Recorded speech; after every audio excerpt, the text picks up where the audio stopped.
Sziasztok, szifonosok! Ez itt a Kanapé Percek, a Szifonban következő videója. Most vendégünk a Falka 3 vezetője, Fajka Sani, Balogh Zsolti és Drávai Zorka. Sziasztok! Sziasztok! Sziasztok! Meséljetek egy kicsit, hogy jött nektek ez a Falka létre. Lényegében ez egy elég friss dolog, ha jól tudom.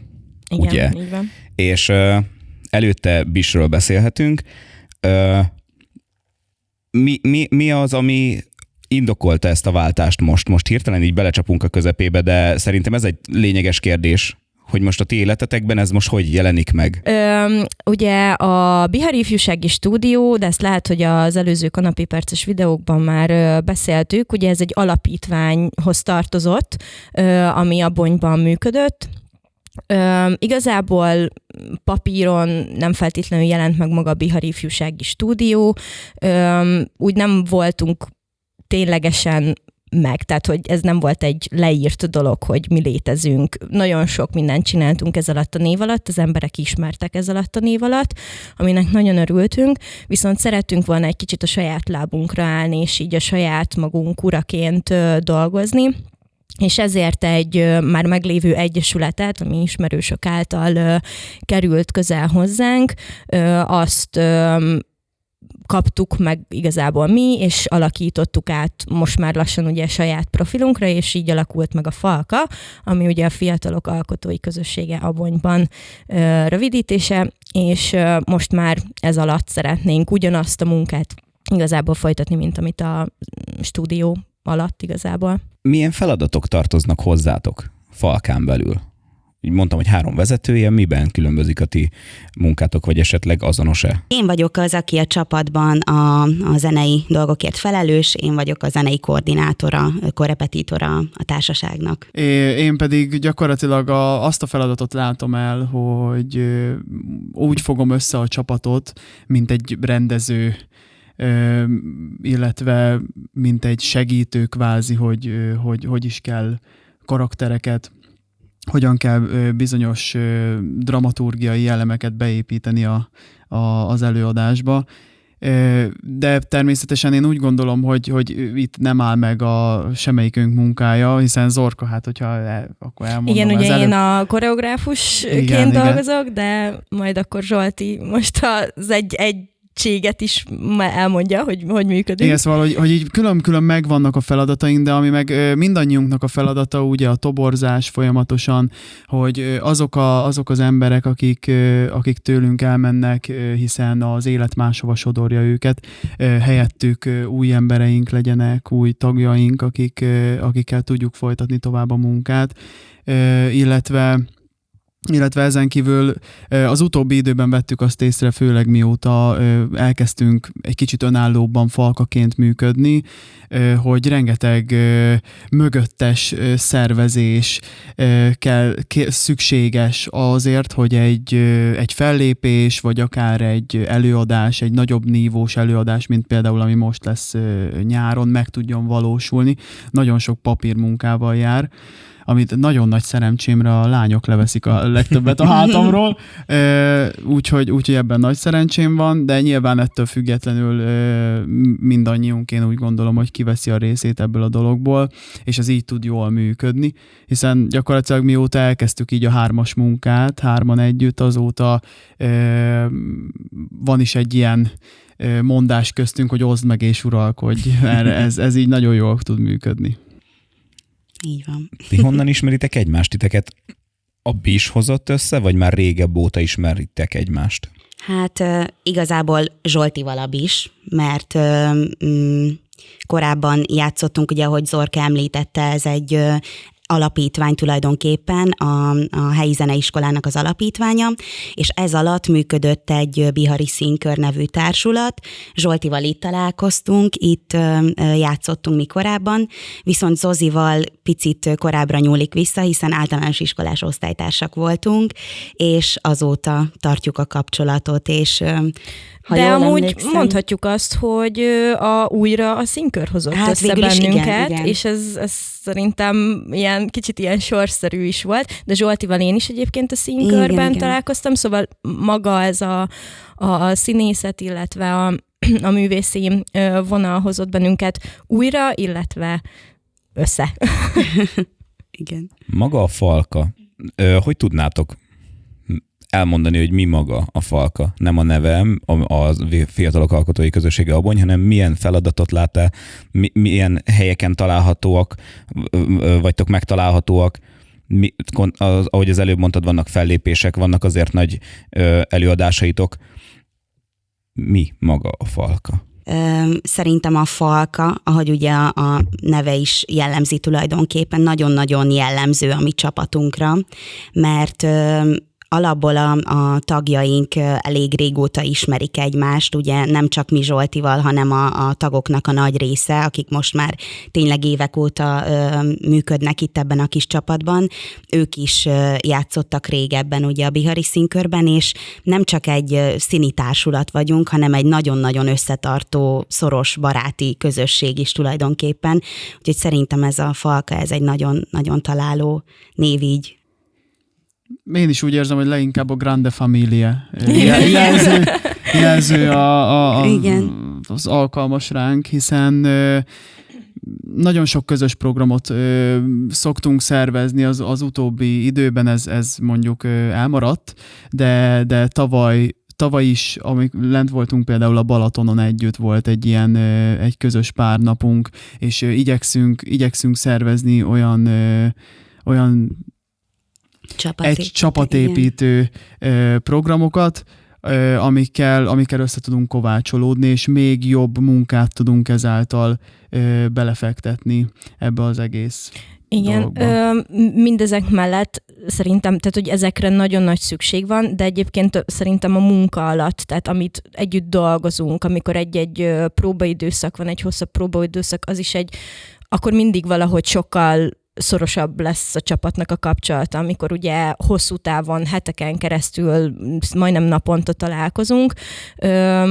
Nyáron többször szokott ez megtörténni, ugye akkor többször megyünk haknizni városokba, fellépni most is a nyáron több helyen is voltunk, például a Laska Fesztiválon felléptünk, megyünk majd több kistérségi községbe, illetve városba falunapokra, vagy ilyen városi rendezvényekre fellépni, amiket amúgy nagyon szeretünk csinálni.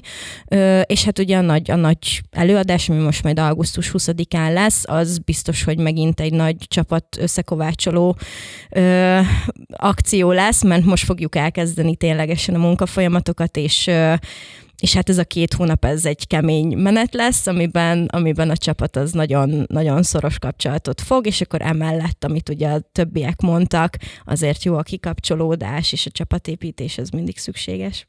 Hányan vagytok a falkába? Beszéltünk itt énekről, zeneiségről, beszéltünk táncról. Hogy épül föl maga ez az egész szerkezet? Van-e külön tánckarotok? Igen, tehát ez úgy néz ki, hogy az alapstáb az állandóan változik. Ugye, ahogy Zsolti említette az előbb, felnőnek, elmennek egyetemre, máshova vezeti őket az élet, tehát azért az alapkiindulási csapatból már nagyon-nagyon megváltoztunk szerintem. Vannak még mindig, a kemény mag, az még mindig megvan, nem sokan, de még megvagyunk. Most azért már próbáljuk fiatalítani a csapatot, hogy a következő generációk is jöjjenek. Szerintem azt mondhatom, hogy az full stáb az egy olyan 25-30 főre tehető. Vannak, akik csak színészkedéssel foglalkoznak, akik általában a szöveges szerepeket kapják, persze mindenkinek próbálunk lehetőséget adni, de vannak olyan bevett színészeink, akik azért viszik a prímet, és van egy nagy tánckarunk, ahol azért a színészek is szoktak táncolni, és vannak, akik viszont színészként is nagyon aktív részesei a tánckarnak. Úgyhogy kicsit vegyes, tehát itt is, ott is, de vannak ilyen részei a csapatnak. De én úgy gondolom amúgy, hogy ez nem feltétlenül elkülöníthető egy igen, főleg egy zenés igen. színházban. Tehát az a jó, hogy én mindig azt vallottam, amióta vezetjük ezt a társaságot, hogy mindenkinek meg kell adni a lehetőséget, és mindenki ki kell, hogy tudja próbálni magát mindenféle téren. És és éppen azért, mert ez a szakma, amit próbálunk megfelelően irányítani, ez egy nagyon több élő és több penge élen táncoló dolog, amiben jónak kell lenni, hogyha valaki szeretné ezt komolyan gondolni. Hiszen én úgy gondolom, hogy a színészet, a színház az nagyon sokban múlik a tapasztalatról, és sokkal nagyobb esélye van ebben a szakmában elmélyülni valakinek, hogyha mondjuk 12-14 éves korától már egy ilyen társaságban ő felnő és közel kerül a színházhoz. Igen, és pontosan ahogy Zozi is említette, hogy mindenki lehetőséget kap a tánckarban is, illetve a táncnak az elsajátítására. Ugyanúgy az ének területén attól, hogy vannak szóló énekesek, vagy olyan színészek, akik inkább a főbb szerepeket játsszák, emellett ugyanúgy nyüstölöm én is a tánckart, a kórus részeknek a betanulására. Igen. És ugye ezt azért ne felejtsük el megemlíteni, hogy ahhoz képest, hogy ez egy hobbi mindenkinek, ugye, aki ebben van, mert ugye ezért senki nem kap fizetést, meg mindenki ezt szokta egyébként kérdezni, és hogy akkor ez így hogy működik. Nem, tehát mi ezt teljesen a magunk örömére csináljuk, szeretjük ezt csinálni, tehát ez egy hobbi történet, és amellett ez viszont egy hatalmas munka mindegyik csapatnak, tehát a mindegyik csapattagnak a részéről. És ugye ahogy mondta Zsolt is, hogyha mindenkinek meg akarjuk, vagy meg is adjuk a lehetőséget arra, hogy táncoljon, színészkedjen, énekeljen, azért azt ugye el lehet képzelni, hogyha már csak mind a 3 fajta próbára eljár egy-egy tagunk, akkor az azért délutánokat tölt ki. Tehát, hogy eléggé egy jó elfoglaltságot jelent szerintem, és egy nagyon hasznos dolog, aki tényleg szeret ezzel foglalkozni. Igen, és szerintem azért is tud ez így működni, ahogy most működik, szerintem jól, mert tényleg mindenkinek nagy szívszerelme, akár a színjátszás, akár a tánc, akár az ének, és tényleg mindenki teljes erőbedobással ott van a próbákon, és igen. Említettétek, hogy ez azért munka mellett megy. Ti nektek mi a foglalkozásotok? Ti mivel foglalkoztok? Amúgy itthon vagytok-e? Szolnokon mindannyian. Hát nem. Én Budapesten élek, a Budapesti Operett Színházban szervezőként dolgozom, és igen, leginkább hétvégente járok haza, és így tudom megoldani most ezt a próbaidőszakot is például, illetve most jön a nyár, és akkor picit több időm lesz hazajárni és dolgozni az augusztus 20-ai előadáson. Hát hasonlóan nekem is a nyár az, ami jobban szabad, hiszen én is színházban dolgozom, a Szolnoki Szigligheti Színház, hát mondhatni főügyelője vagyok most jelen pillanatban, illetve kórus tagja, úgyhogy abban a megtisztelő szerencsében van részem, hogy egyszerre tudok a színpad mellett és a színpadon is dolgozni. És hát igen, mindemellett igyekszem azt a tudást, azt a tapasztalatot átadni a Bonyban, amit itt Szolnokon megtanulok. Én pedig ugye most végeztem az egyetemen, szeptembertől valószínűleg, minden jól megy, remélem el tudok kezdeni dolgozni itt a Hetényi Kórházban, akkor nekem is jóval kevesebb időm lesz sajnos erre, de azért megpróbálunk mindig szerintem mindannyian időt szakítani arra, mert ez mindegyikünknek szívügye ez a társulat, és hát igen, a nyár az, ami itt nagy munkálatokra elég, és a többiek is így vannak vele egyébként.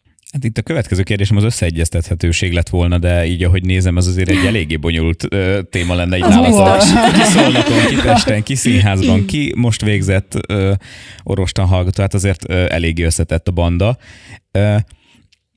Milyen rendszerességgel vannak próbáitok? Ez most előadásokhoz köthető, vagy megvan az, hogy 2 hetente pénteken találkoztok, vagy szombaton, hogy Zsani is ott legyen a Bonyba, vagy ez hogy működik nálatok? Mondom én először, mert szerintem tehát, hogy ami rendszeres, azok a táncpróbák, azért, mert én itthon vagyok. Igazából és eddig nem volt olyan nagyon sok dolgom.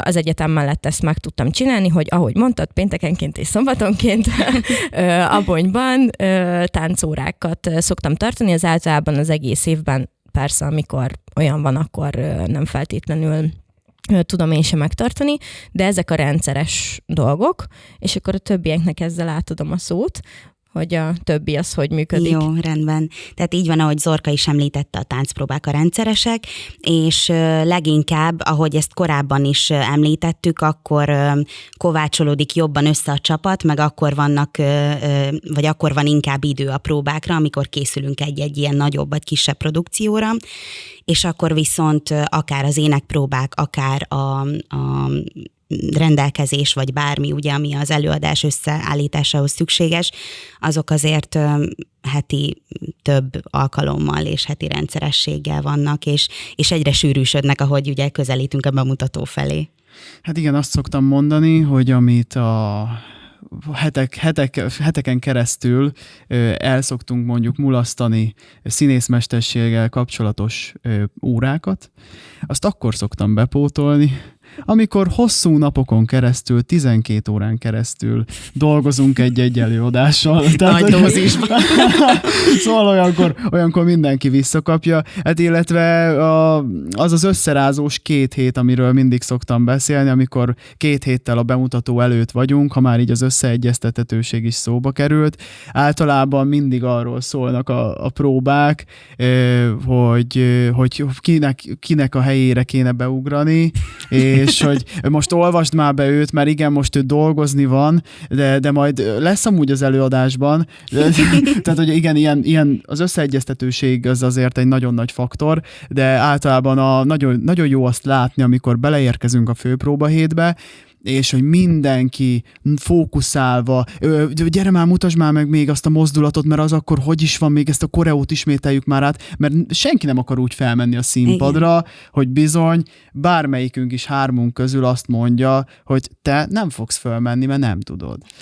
És azért is, hogyha nem tudott úgy járni a próbákra, mégis azt látjuk, hogy a fő próbahétre mindig össze szokott állni, és úgy csinálunk egy bemutatót, hogy az tényleg a legnagyobb álmainkat is felülmúlja, én úgy gondolom. Igen, az odavezető út az pánik. Az utolsó nagyon hét nehéz. az még nagyobb pánik, de az előadás az mindig jó szokott lenni. És tudjuk, hogy ha pánik van, akkor az előadás az jó lesz. Igen. Így van. Milyen darabokat játszottatok már, mit vittetek már színpadra? Most jó múltkor a Hotel Mentor volt, amivel többször megtöltöttétek az Abonyi műfázat, ha jól tudom. Mi volt még ezen felül, hogy éltétek ezeket meg? Tulajdonképpen egy nagyon nagy újdonság volt, számomra legalábbis a Hotel Mentor, mert kaptam egy nagy lehetőséget, ha lehet így mondani, vagy egy felkérést a Zsoltitól, hiszen ez volt az első olyan produkció, amit én rendeztem meg tavaly, és hát ahogy Zozi is mondta, nagyon nagy pánik volt, és tele idegeskedéssel, de egyébként tele nagyon-nagyon jó pillanatokkal, és tök jó közös csapatmunkával, úgyhogy és igen, nagyon nagy sikere volt, úgyhogy ezt nagyon-nagyon szerettem. Ezen kívül egyébként játszottunk, ugye mi 2018-ban alakultunk úgy meg, mint ugye kezdetben BIS, aztán most már Falka, és akkor onnantól kezdve minden évben, akár egy évben 2 ilyen produkciót is színpadra vittünk, ami vagy színházi előadás volt, vagy pedig ilyen zenés, táncos, ilyen délutáni vagy kora esti kis laza kis műsor. Úgyhogy TMO Balatont is bemutattunk, a Reflektort, illetve voltak ezek a zenés műsoraink, többek között Limonádé, Fröccs. Igen. Ja, igen, és a Must lesz a következő. Halás következő. De igen, ezeket szerintem nagyon, főleg ezeket a zenés táncos estéket, ahhoz képest, hogy mindig úgy megyünk bele, hogy ez egy ilyen kis laza kis délutáni táncika, meg éneklés, meg egyebek, és utána azon kapjuk magunkat, hogy majdnem, hogy komolyabban készülünk rá, mint egy rendes színdarabra. Szerintem nem tudom, emlékeztek a Fröccsre legutóbb, szoktunk tartani úgynevezett intenzív tréningnapokat, nyáron ez egy ilyen 4 napos táborozás, amikor igazából nem alszunk ott, de egész nap próbálunk reggel 8-tól este 8-ig folyamatosan, intenzív, és ott volt az, hogy akkor a Fröccsre készültünk, és volt, hogy szerintem este 11-ig ott voltunk próbálni, vagy valami ilyesmi volt. Szakadt az eső, vihar volt, ömlött be a színházba az eső, és így álltunk, hogy mi még itt este 11-kor is próbálunk, de szerintem az is egy örök emlék, és nagyon élveztük. Végül is kétszer egy órás, egyszünetes, egész estés produkció lett igen, belőle. és amúgy azt is nagyon élvezték, az egy szabadtéri előadás volt, és az is tök szuper volt. Úgyhogy szerintem mind a kétféle dolgot, tehát ezeket a zenés táncos műsorokat és a musicaleket, illetve a színházi produkciókat is nagyon szívesen csináljuk, attól függetlenül, hogy azért más a kettő, de mind a kettőt nagyon szeretjük. Még annyit szeretnék megemlíteni, hogy nyilván visszük ezt a zenés vonalat, mert hogyha valami szórakoztató és olyan, amire beül a közönség, akkor az bizony az, hogyha nagyon kellemes dallamok hangoznak el, és nagyon látványos táncokat lehet megnézni a színpadon, ami zajlik.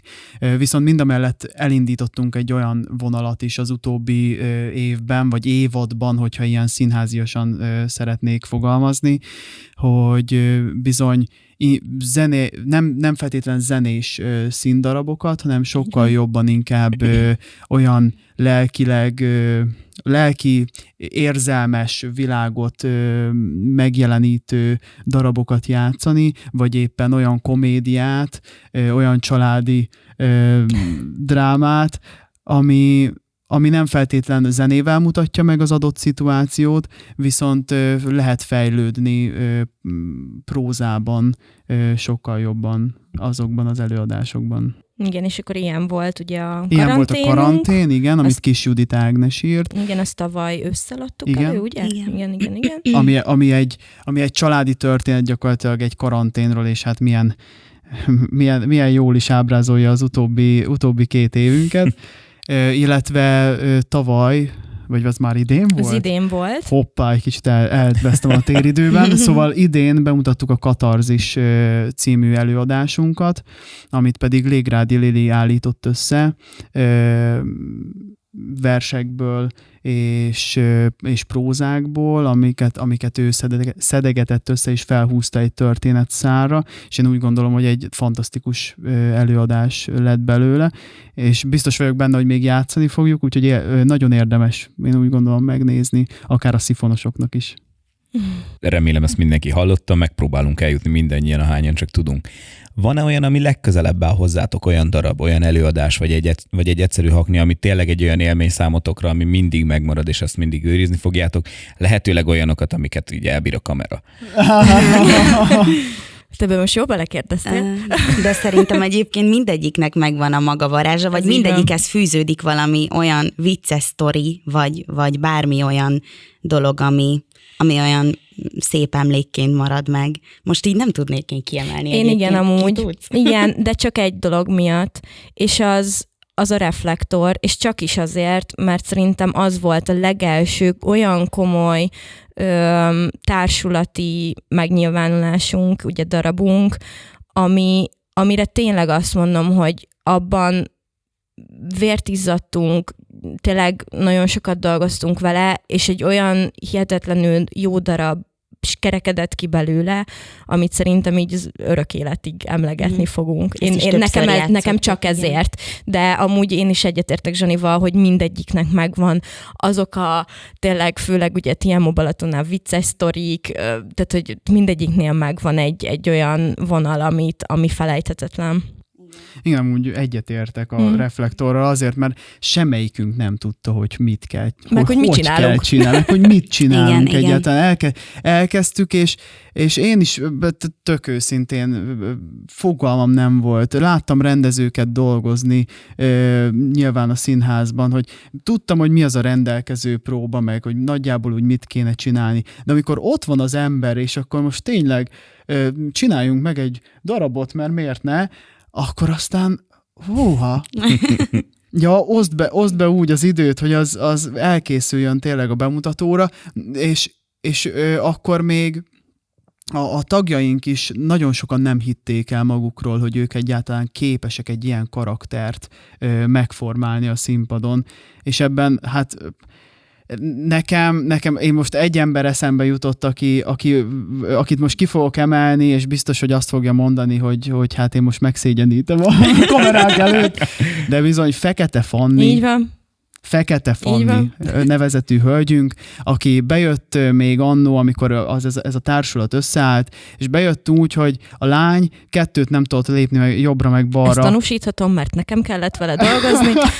2 nem tudott jobbra-balra lépni a színpadon, és most meg az egyik vezető tagunk, aki zseniálisan csinál mindent a színpadon. Igen. És ez a Reflektorban kezdődött el, olyan szinten elkezdett szárnyalni, és amúgy, hogyha már te kiemeltél egy valakit, akkor én pedig egy másik valakit, aki mondjuk már nem annyira aktív nálunk, de ugye a Reflektornak a főszereplője Németh Eszter volt, és szerintem ő volt még az, aki olyan zseniális színészi produkciót nyújtott, hogy így néha Zsoltival így ültünk a rendelkező próbán, és így egyszerűen nem hittünk a szemünknek, hogy mit alakít. És tehát, hogy tényleg borzasztó tehetségesek a tagok, és most már az újak is szerintem ott is vannak nagyon-nagyon-nagyon tehetségesek. Ugye Eszter például már nem tud annyit részt venni a munkáinkban, de hál' Istennek jöttek újak. Igen, és ugye az újaknak is nagyon nagy példa szerintem, mert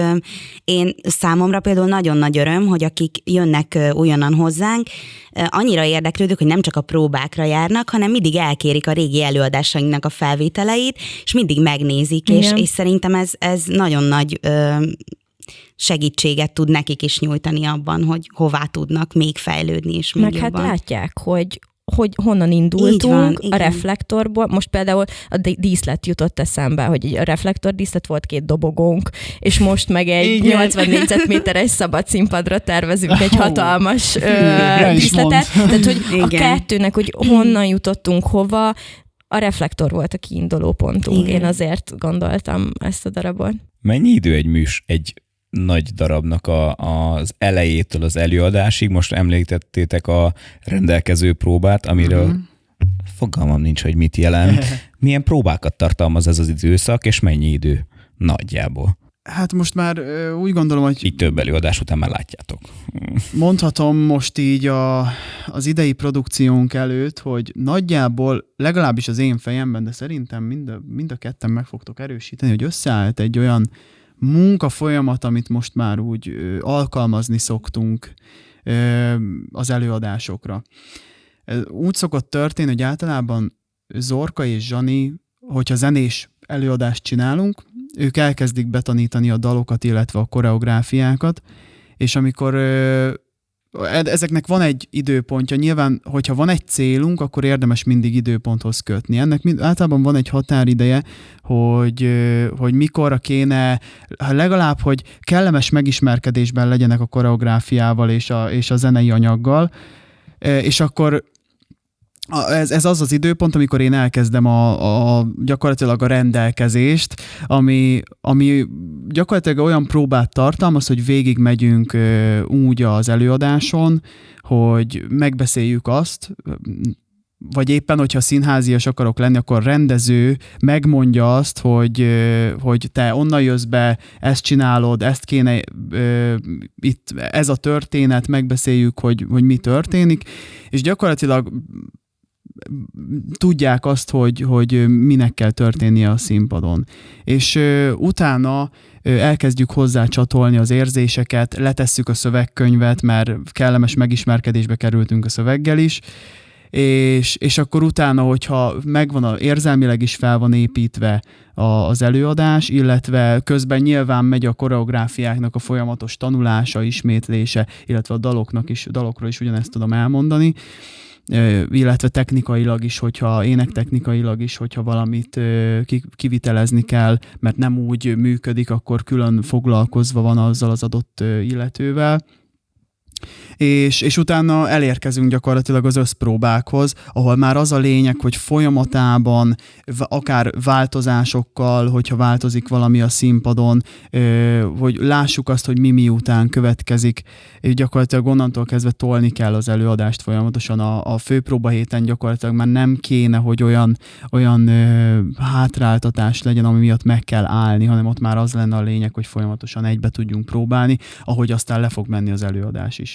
Én még csak annyival szeretném kiegészíteni, hogy így van, viszont ezt, hogy el tudjunk kezdeni egy produkciót, azért szintén én szerintem mondhatom, hogy egy hasonló hosszúságú előkészítő szakasz előzi meg, amikor is ugye a technikai dolgoknak a leegyeztetése történik, akár a jogi dolgoknak a leegyeztetése. Tehát, hogy az is, mire egy olyan kész anyag összeáll, amiből el tudunk kezdeni dolgozni, akár a dalokkal, akár a szövegkönyvvel, vagy a koreográfiákkal, bármivel. Igen, ugye általában én úgy gondolom, hogy a koreográfiáknak kell a leghosszabb időszak, amit próbálni szoktunk. Szeretem is, hogyha több időnk van rá, mert azért azoknak, tehát csak egy 20-25 fős tánckart kell betanítani, az időösszeegyeztetésből ez ugye nem mindig szokott egyszerre megtörténni, tehát itt azért vannak problémák is ilyen szempontból.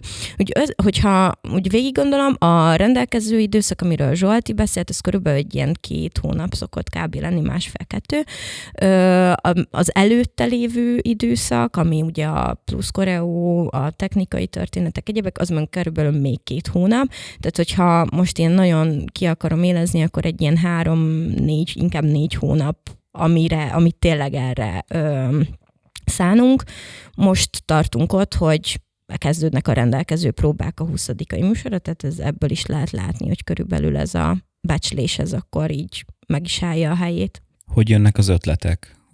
Így maga Falka ül össze és gondolkoztok, hogy mit lehetne színpadra vinni, vagy megvan egy adott terv, hogy mik azok, amiket szeretnétek megvalósítani, hogy működnek ezek? Hát ez egyébként változó szerintem, mert van, amikor a csapat közös ötleteként születik meg egy-egy előadás, de van, amikor így az utunk során ragad ránk szerintem egy-egy olyan darab, vagy mondjuk hallunk egy nagyon jó dalt valamiből, és akkor utána nézünk, hogy fú, ez ebből a prózai, vagyis, hogy nem prózai, bocsánat, mert hogy ott nincs dal, de hogy mondjuk egy-egy musical előadásból, és akkor felvetjük azokat az ötleteket, megbeszéljük együtt, illetve azért mindig leszoktunk ülni 3-an így évad elején, vagy így az új időszak elején, hogy ugye azokat a bizonyos terveket megbeszéljük, hogy van-e valami, amit tényleg van-e valakinek valami ötlete, amit színpadra tudunk vinni, és akkor felsorolunk akár több előadást, több olyan produkciót, amit szívesen csinálnánk, és akkor így kiválasztjuk végül együtt. Igen, a tervezés az nagyon fontos.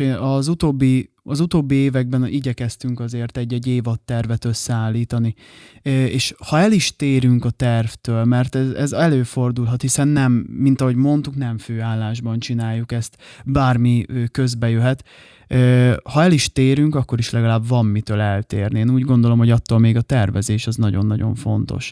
Ami még pluszban talán hozzájön az, hogy azért ez egy borzasztó sok tényezős dolog az, hogy mit választunk ugye ki darabnak.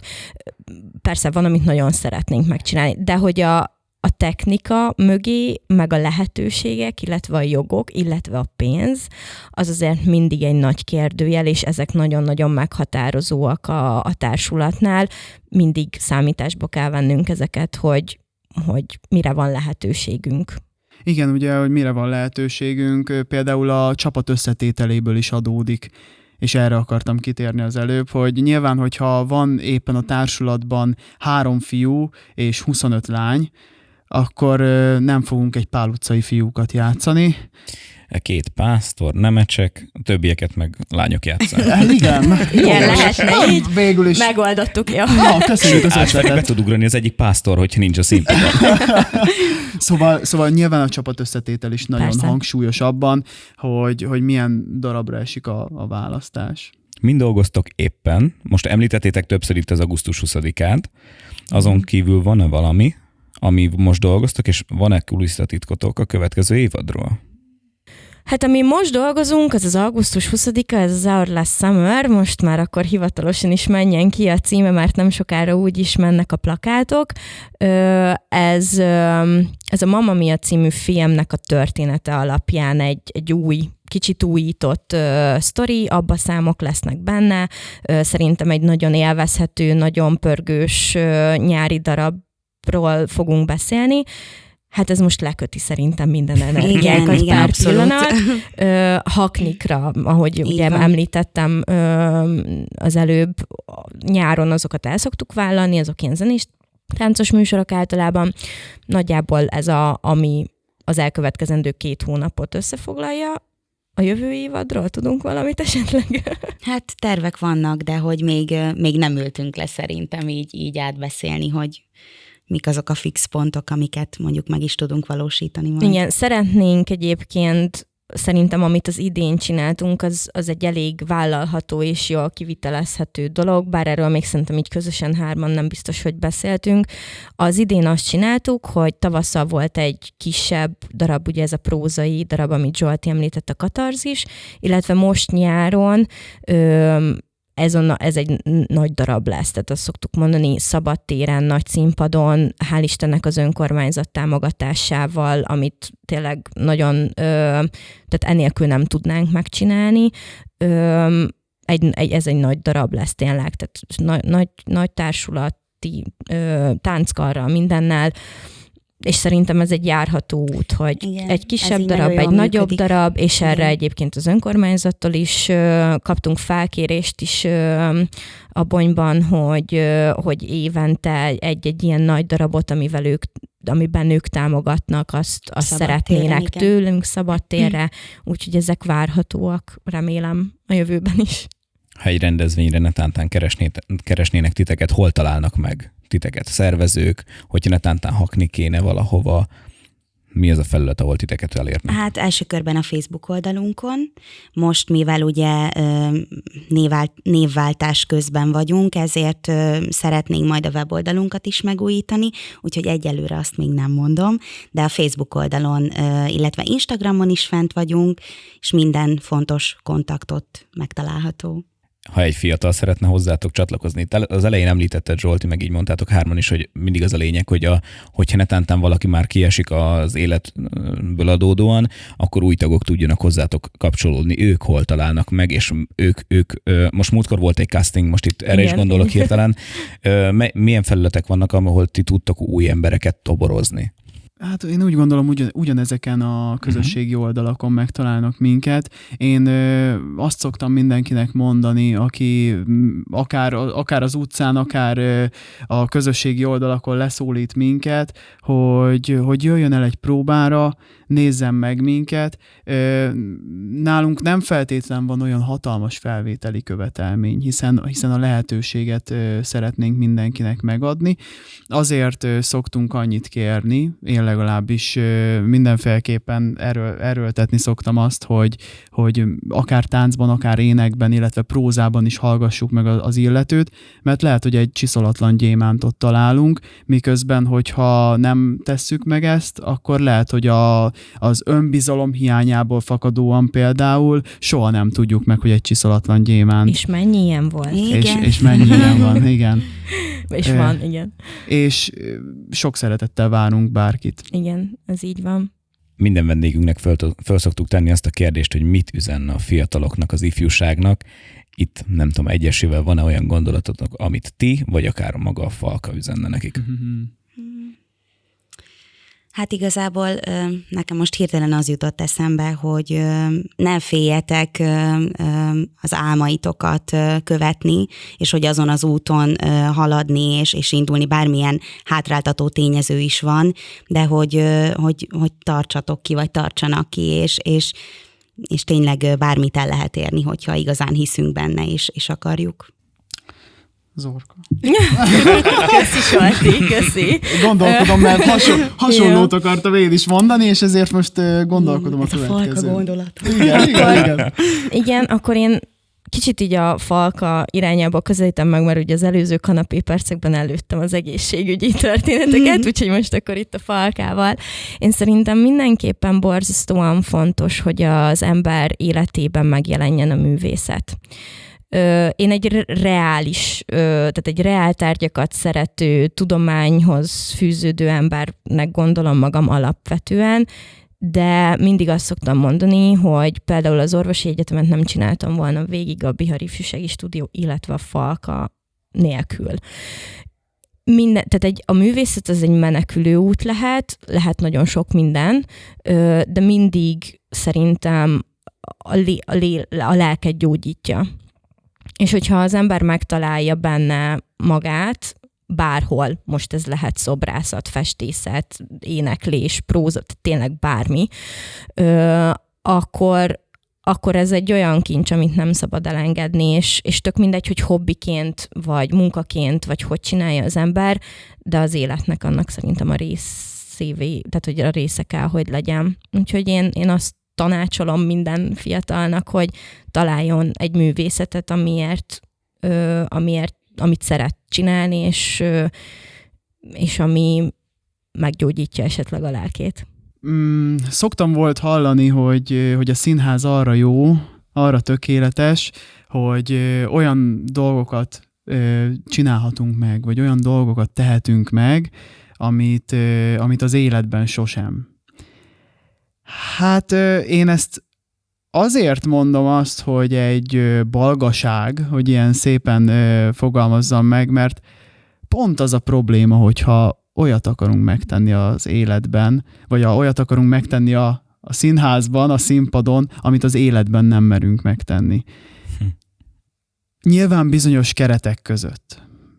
Jó, az azért jobb, hogyha a színpadon kell eljátszanom azt, hogy ellopok 2 kiló kenyeret, tehát hogy nem ilyenre gondolok, de hogy bizony, hogyha valamire én vágyakozom, akkor ne a színházban akarjam megtenni, hanem bizony az életben is tegyem meg.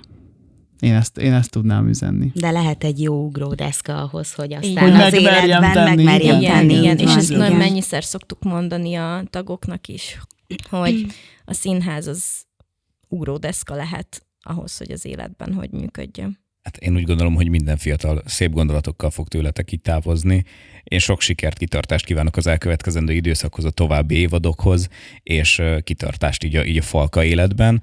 Köszönöm szépen, hogy itt voltatok, és remélem, hogy még fogunk tudni közösen dolgozni, mint Szifon és Falka, mint a múltkori castingon. Köszi, hogy itt voltatok. Mi is köszönjük szépen. szépen. Ez volt a Kanapé Percek a Szifonban következő videója. Sziasztok!